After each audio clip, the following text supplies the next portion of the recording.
शिवसेना शिंदे गटाच्या कार्यकर्त्यांना मारहाण करण्यात आली आहे। आव्हाडांच्या कार्यालयात पैसे वाटप सुरू असल्याचा शिंदे गटाने आरोप केलाय आणि आव्हाडांच्या कार्यालयात जाऊन जाब विचारला असता मारहाण केल्याचा आरोप करण्यात आलाय।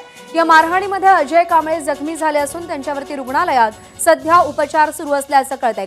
कळवा मुंब्रा विधानसभा मतदारसंघाचे उमेदवार जितेंद्र आव्हाड आहेत, त्यांच्या विरोधात राष्ट्रवादीने नजीब मुल्ला यांना उमेदवारी दिली आहे।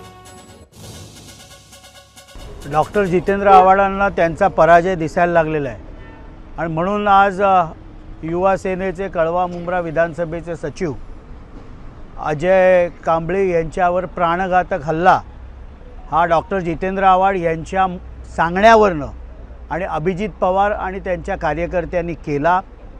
त्यांचं खारीगावमधलं कार्यालय खुलेआम चालू होतं, तिथने पैसे वाटप चालू होतं आणि हे निदर्शनास आल्यानंतर अजय कांबळे तिथे फक्त बघायला गेला होता। अचानक 100-200 पोरं बाहेर येतात, दगडफेक सुरू होते, त्याच्या मानेवर देखील चॉपरनी वार झालेला आहे आणि त्यामुळे डॉक्टर जितेंद्र आव्हाड यांच्यावर तात्काळ 307चा गुन्हा दाखल झाला पाहिजे। एबीपी माझा, उघडा डोळे बघा नीट।